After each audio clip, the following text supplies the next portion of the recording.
Hubert de Moroge, merci de nous accueillir chez vous, dans votre château. Vous êtes le propriétaire des lieux. Dans une autre séquence, un historien bien connu, un ami à vous d'ailleurs, Olivier Paradis, nous a parlé de l'histoire du château. Vous allez nous en parler aussi à travers votre grand-père et puis vos ancêtres. Mais vous m'avez confié, j'ai du mal à l'imaginer, vous m'avez confié que quand vous étiez petit, vous avez grandi ici, ça je peux l'imaginer, mais que c'était une ferme. Ah, tout à fait exact, oui.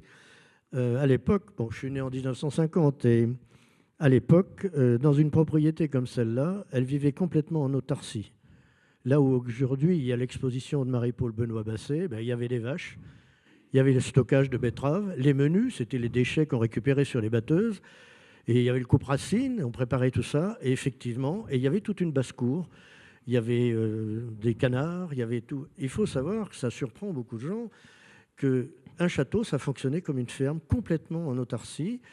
Et le mardi, il y avait le marché à Aiguepère. C'est ce qui fait sourire tout le monde, c'est que le mardi, Jeanne Brun, qui m'a élevé, qui était employée ici à plein temps, et ma mère, allaient à Aiguepère au marché pour vendre des œufs, du canard, des poules, des lapins. Vous avez des bons souvenirs, je présume. Ah, moi, j'ai souvenir, parce que de temps en temps, un casier était ouvert et ça courait au milieu de la halle à Aiguepère. Il fallait quand même que le gamin rattrape ce qui s'était échappé, donc ça, c'était connu. D'ailleurs, c'était un peu le genre de bêtises qu'on faisait aussi à l'école à Ifia.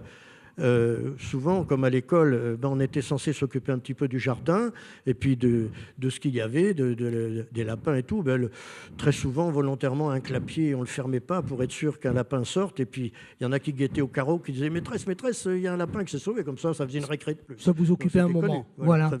À quel moment ce château prend-il un petit peu cette allure, l'allure que nous lui connaissons aujourd'hui? Ça change. C'était toujours resté une ferme, mais l'idée est venue en 1937 par mon grand-père, André de Moroge, de l'ouvrir au public.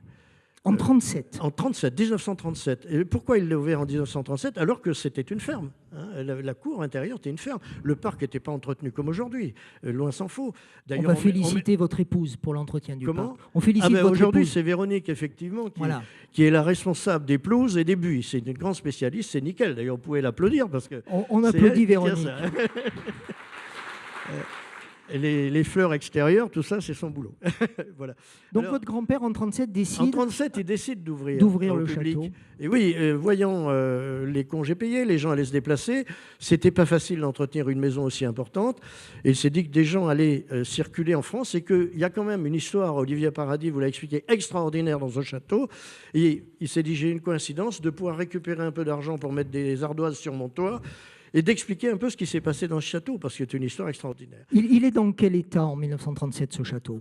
Alors, il faut savoir une chose, dans une maison comme celle-là, on parle toujours de travaux. J'ai le sentiment d'avoir déjà entendu cette phrase dans une précédente soirée. Je regarde M. Pénicaud qui nous recevait à Saint-Saturnin et je crois que vous avez dit à peu près la même chose. Simplement, on gère des priorités. Alors, on gère des priorités, et donc, en permanence, il a fallu faire des choses. Et alors, on disait que c'était une ferme, et ben c'était le train de vie de la maison. Et puis, quand il y avait des grands travaux, on regardait un petit peu comment on allait s'y prendre. Il y avait aussi des domaines autour qui étaient en métayage, alors qu'à l'époque de mon père, quand mon père a commencé à s'occuper de la propriété, non pas pour le château lui-même, mais pour les activités agricoles, eh bien, lui est un ingénieur agronome, il s'occupait lui-même de l'exploitation agricole. Et au fil du temps, eh bien, toute l'exploitation agricole est devenue en direct.